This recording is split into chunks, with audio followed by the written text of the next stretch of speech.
In the heart of the Igbo village of Umuoma, where the red earth cracked under the heat of the afternoon sun, lived a girl whose beauty was whispered about from one end of the village to the other. Her name was Amara, which meant grace, and indeed, grace flowed in her every movement. She carried herself with quiet dignity, her eyes holding the wisdom of one who had lived many lifetimes. People said the sun lingered on her face longer than on anyone else, as if it too adored her spirit. Amara's life, however, was far from the warmth the sun promised.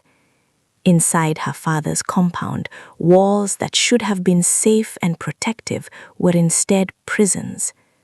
Her stepmother, Mama Ojaku, had once loved her, or at least pretended to, but the love turned bitter the day tragedy struck. Amara's father, a man of honor and courage, had died in a way that would change everything. He had rushed into the path of a speeding vehicle to save his only daughter, who had been running carelessly across the dusty road. He did not survive. The village mourned him, the sun dimmed, and Mama Ojaku's heart, once capable of warmth, hardened into stone. From that day forward, Amara was no longer the treasured child. She became a target of hatred and envy. Amara's stepmother found fault in every small thing she did. If Amara prepared the food, it was always too little or too much. If she cleaned the house, the broom was held at the wrong angle. If she smiled, Mama Ojaku would scowl, claiming she had the nerve to look happy when her father was gone. Yet, despite the cruelty, Amara remained quiet and respectful. She never retaliated with words, only with the silent endurance that made even the elders marvel at her patience. Outside the walls of her home, Amara was a different girl. She smiled at the children playing in the village square, helped the elders carry firewood, and shared fruits she sold at the market with the hungry. She was known for her intelligence, her honesty, and her gentle heart. Villagers admired her, often saying that if the sun could choose a favorite, it would be Amara. But her home offered no solace. There she could not rest, eat in peace, or pursue the one joy she clung to, her education. Amara's love for school was her quiet rebellion.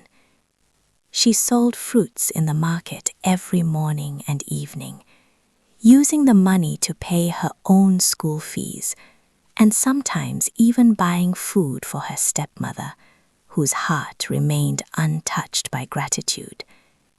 Yet, Mama Ojaku despised her efforts, calling them foolish and saying that education would not fill her belly. She told Amara that she was wasting her youth and her father's money, though it was Amara herself who earned it. Each day became a struggle of endurance, each night a lonely vigil by the dim light of a single lantern. Despite all the suffering, Amara's spirit remained unbroken. In her heart, she remembered her father's love, and it gave her the courage to face another day. She believed that life, like the river that cut through the village, flowed with both hardship and hope. She whispered a prayer to the ancestors every night, asking for strength, patience, and the wisdom to endure until the day justice would find her. Little did she know, that day was coming, and it would arrive in a way she could never have imagined. Amara woke before the first crow of the rooster, as she had done every morning since she could remember. The air in Umuoma was thick with the scent of dew on the red earth.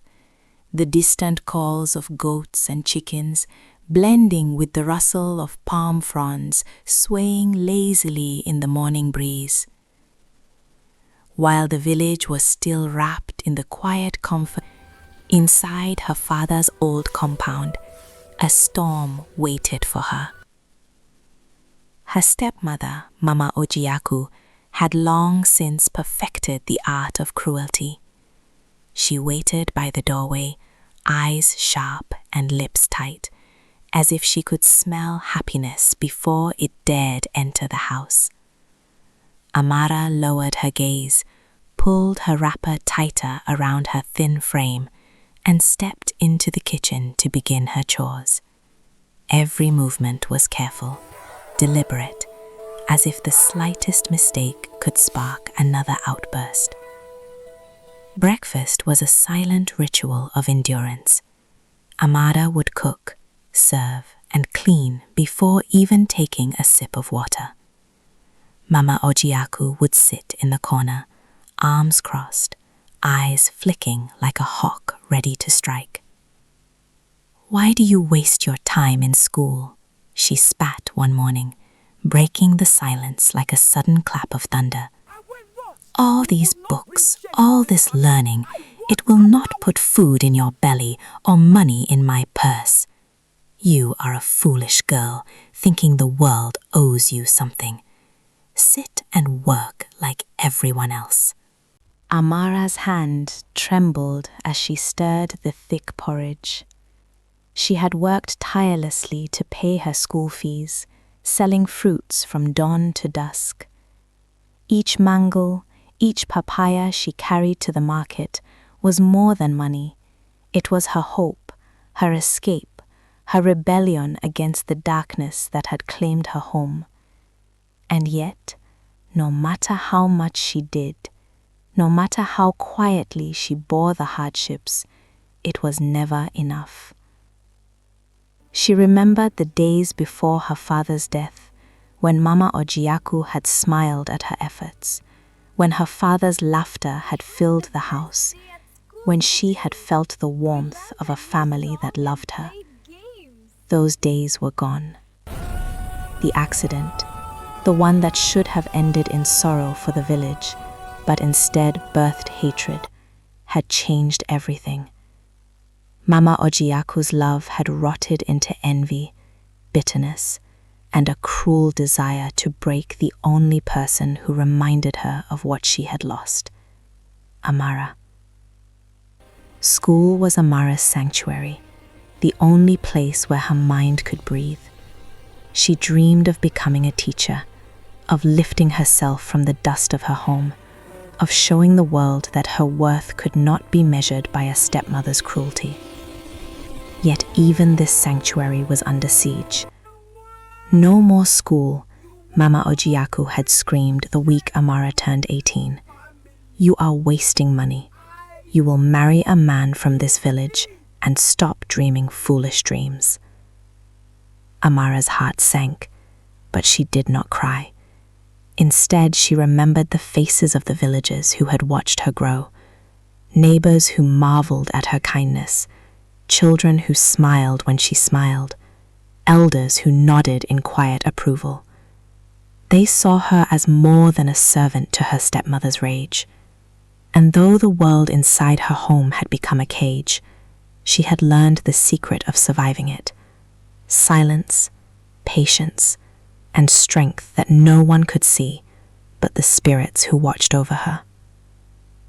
Yet even in her quiet endurance, a fire burned inside her. She knew that life, like the red river that cut through Umuoma, could carve its own path, even through stone. And she sensed deep within that destiny had plans far greater than the cruel whims of a jealous stepmother. The day her life would change was coming, though she did not yet know how, and neither did Mama Ojiaku. For now, Amara continued to wake before the sun, selling her fruits, paying her school fees, and carrying the invisible weight of a household that refused to love her. And though she bore it all in silence, every whispered prayer, every secret tear, and every act of kindness planted the seeds of a future that would one day astonish the entire village. The morning of the announcement was heavy with heat and whispers. The red dust of Umuoma clung to bare feet, and the village elders gathered under the old Iroko tree, the one whose roots had seen generations grow, marry, and die. Amara stood by the doorway of her father's compound, her eyes cast down, hands folded neatly in front of her. She could feel the weight of every gaze, curious neighbors, gossiping women, and even children who didn't fully understand why their usually quiet Amara looked smaller than usual. Mama Ojaku, standing beside her with a smile that could crack stone, raised her voice so that everyone could hear. Amara is now 18, she declared, voice sharp like a knife slicing through the morning calm. She will no longer waste her time with books and foolish dreams. She will marry Sadiq, the poorest man in the village, and serve the home as a proper wife. A hush fell.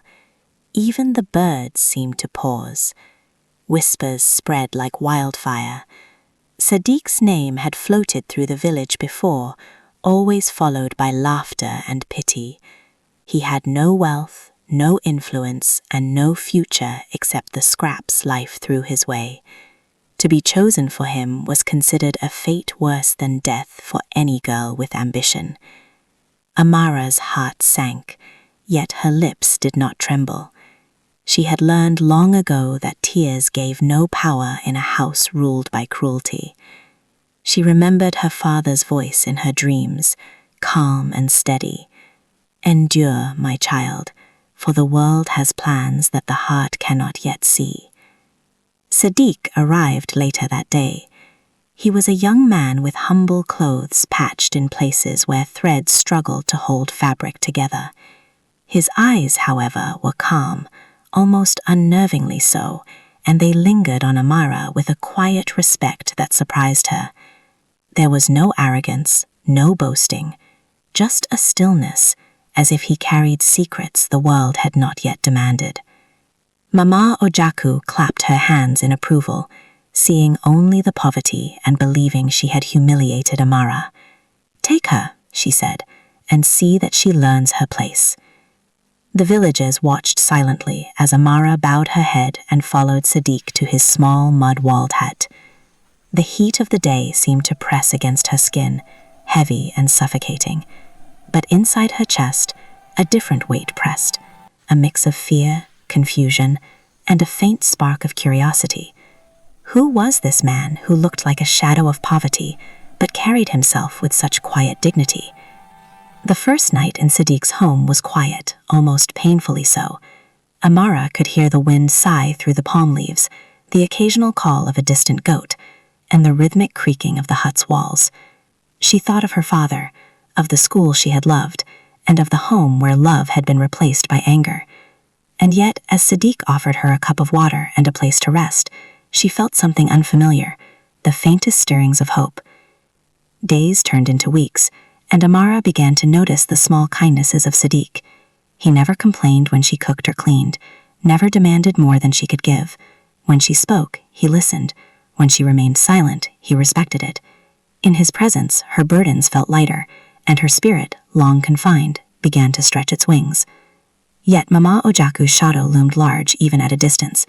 She would visit occasionally, her eyes full of bitterness, her tongue sharp with insults disguised as advice. "You will see," she would hiss. "Poverty will break you before it lifts you. You are wasting your youth and your beauty on a man who cannot protect you."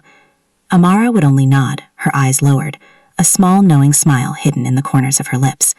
She had learned to wait, to endure, and to trust that the world had more in store than the cruel words of a bitter woman. And though she could not see it yet, the seeds of her destiny were already taking root in the quiet soil of Sadiq's humble hut. First morning in Sadiq's small hut, Amara woke to the sound of roosters crowing across the village. The air smelled of earth and smoke, the scent of burning firewood drifting through the cracks of the mud walls. She sat on the rough straw mat, her hands folded, thinking of the school she could no longer attend, the books she could no longer read, and the life her stepmother had stolen from her before it could fully bloom. Sadiq entered with a quiet smile, carrying a small basket of yams and a cup of water. "Good morning, Amara," he said softly. "We will start together today." His words were simple, yet they carried a calm assurance that made her chest feel lighter than it had in years. The days that followed were filled with labor. From dawn until the sun hung high and hot above Umuoma, Amara and Sadiq worked in the fields, planting cassava, tending to maize, and fetching water from the river. The sun scorched their backs and sweat poured down their faces, but neither complained. Each chore, each heavy bucket, and each aching muscle became a testament to their endurance. The village watched them, some whispering with pity, others with quiet admiration. Despite the poverty, Amara noticed something in Sadiq that no one else could see, his unwavering respect and patience. He never scolded her for mistakes, never questioned her strength, and never allowed her spirit to be broken by their circumstances. Slowly, a bond formed between them, built not on wealth or power, but on trust, shared effort, and quiet understanding. At night, after the work was done, they would sit outside their hut under the stars. The sky seemed brighter here, with the Milky Way stretching like a river of light. Amara sometimes spoke of her dreams quietly, her voice soft as the night wind. "One day," she whispered, "I want to teach children, to help them see that knowledge is a gift, even when life tries to take it away." Sadiq listened, nodding, and said, "Dreams are seeds. They grow slowly, even in the dust. We must water them with patience and care." Their life was hard, and the year tested them in ways neither could have imagined.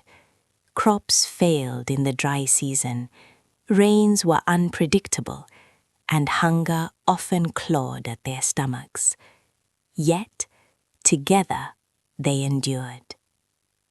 Amara learned to find joy in small victories, a healthy cassava plant, a basket of sweet yams, a cool river breeze.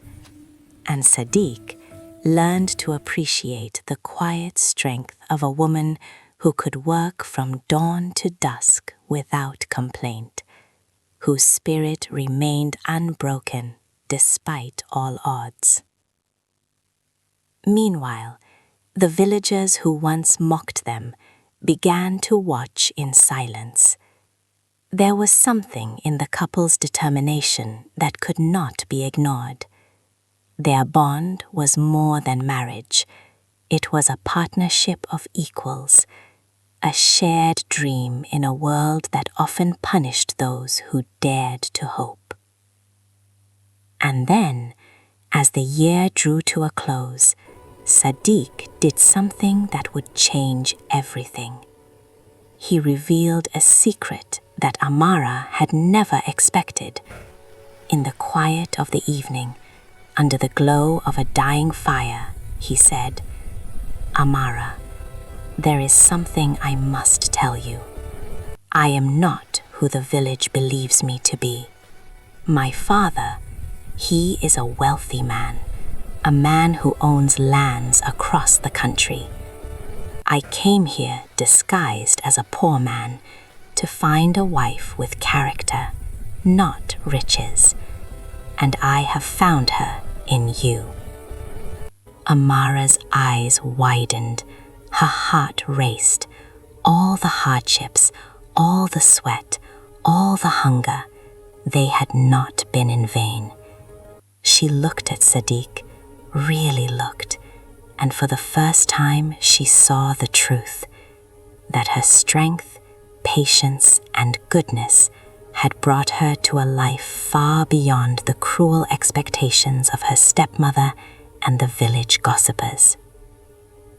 In that moment, under the vast Nigerian sky, Amara realized a lesson that the years of toil had taught her.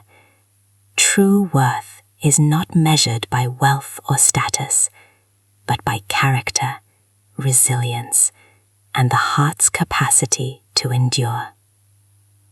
The day Sadiq took Amara to his family's mansion, the sun rose over Umuoma as if it too was eager to witness the moment. The mansion was a world Amara had only seen from the distant whispers of villagers, the sprawling walls, the high ceilings, the polished floors that reflected light like a calm river. She felt a mixture of awe and nervousness, her hands folded tightly in front of her, her heart racing with every step. Sadiq's mother, a regal woman with eyes sharp as cut glass, greeted them with curiosity. Unlike Mama Ojiaku, she looked at Amara without judgment, only quiet examination. "So this is the girl my son has chosen," she said softly, her voice carrying a gentle authority. "Come, let us see who you are, not by your clothes, but by your heart." Amara bowed, her eyes lowered. Years of silence, endurance, and hidden sorrow had made her modest in ways that wealth could not change. Yet, as she began to speak of the hardships she and Sadiq had endured, the long days in the fields, the nights of quiet prayers, the strength it took to keep hope alive, the family watched in astonishment. Here was a woman whose character could not be bought, whose spirit had been tested and emerged unbroken. Meanwhile, back in her village, news of Amara's rise reached Mama Ojiaku like a knife twisting in a wound. She had always imagined her stepdaughter defeated, trapped in poverty and obscurity. Now she heard that the girl she had tormented had been welcomed into a life of imaginable wealth and respect. Rage consumed her, a fire that had been building for years. Her words, once sharp, now seemed impotent compared to the truth of Amara's triumph. "I will not let her show me up," Mama Ojiaku muttered, pacing her small hut. "She is mine to break, mine to control. How dare she rise while I sit in weakness?" But fate has a way of humbling even the proudest heart. Days passed, and Mama Ojiaku's anger took a toll on her body. She fell ill, her strength drained, and no neighbor or relative came to her aid. She had spent her life spreading cruelty, yet now she faced the isolation of her own making. It was only then, lying weak and helpless on her bed, that Mama Ojiaku remembered Amara, not as a servant, not as a victim, but as the daughter she had once loved. A pang of regret pierced her heart. She sent messengers to the mansion, pleading for forgiveness, asking that Amara return and heal the woman she had tormented. Amara received the message with a calm that surprised the messengers. She did not hesitate. She knew that cruelty could not undo love, and mercy, even after years of suffering, was a strength few could understand. She returned to her stepmother, not with vengeance, but with compassion, bringing her to the best hospitals, overseeing her treatment, and nursing her with the patience that had carried her through years of hardship. As Mama Ojiaku recovered, she saw the woman before her, not the frightened child she had tormented, but a queen in her own right. Tears fell from her eyes as she whispered, "Forgive me, my daughter. I see now the mistake of my heart." Amara held her hand, smiling softly. "I forgive you, mother," she said. "But remember, cruelty destroys the one who wields it more than the one who suffers it." And so, in the heart of Umuoma, a lesson was etched into the souls of all who witnessed it. that patience, goodness, and perseverance are treasures no wealth can surpass, and that justice, like the sun, rises inevitably, even for those who hide in shadow. In the evenings, Amara would walk through the gardens of the mansion with Sadiq, the fragrance of blooming hibiscus and frangipani filling the air. "Do you remember," she asked softly one night, "how I used to sell fruits at the market to pay my school fees?" Sadiq smiled, taking her hand. "I remember. I also remember the strength it gave you, the strength that brought you here, to me, and to the life you are always meant to live." Amara nodded, her eyes glistening.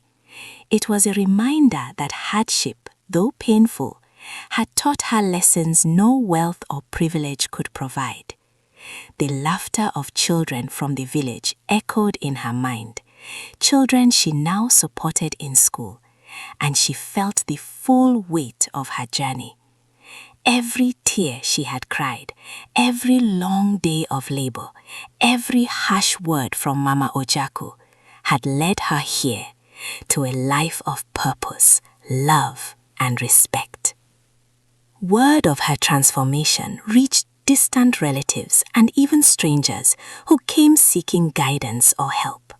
She became a mentor to young women, showing them that intelligence and virtue were treasures no poverty could steal. With Sadiq by her side, she established programs to teach literacy, trade skills, and moral values to the village youth. Slowly but surely, Uma became a village inspired by her courage, one where hope and justice began to replace gossip and cruelty. Amara understood something profound. True power did not come from wealth, authority, or even revenge. It came from patience, forgiveness, and the courage to rise above bitterness. She had endured cruelty, poverty, and injustice, yet had chosen love, compassion, and wisdom as her weapons. And in doing so, she had changed not only her life, but the hearts of those around her, including the mother who had once sought to destroy her. Under the golden haze of the Nigerian sun, Amara realized that she had arrived at a new dawn, one where her spirit, long tested by fire, now shone brighter than ever. And so, the tale of Amara comes to an end. A girl who endured cruelty, hunger, and injustice, yet held her head high, carried patience in her heart, and mercy in her hands. She reminds us that true strength is not in wealth, nor in power, but in character, resilience, and the courage to forgive. Her story teaches the children who play under the palms, the youth who dream in the dust, and the elders who watch the sun rise. Never underestimate the power of patience, kindness, and a heart that refuses to break. And remember the words of our ancestors. The child who carries the sun in her heart will one day grow a forest where all may rest in its shade. So, my friends, what will you carry in your heart today? Will it be bitterness? Or will it be courage? Will it be cruelty? Or will it be mercy? Life will test you, as it tested Amara, but the choice is always yours. If this story touched your heart, share it with someone you love. Tell it around your fire, and let the wisdom of our villages live on. And don't forget to like, comment, and subscribe, so we can bring more African tales that inspire, teach, and heal. Remember, every act of kindness, every patient step, and every brave heart leaves a mark on this world. carry your son wisely.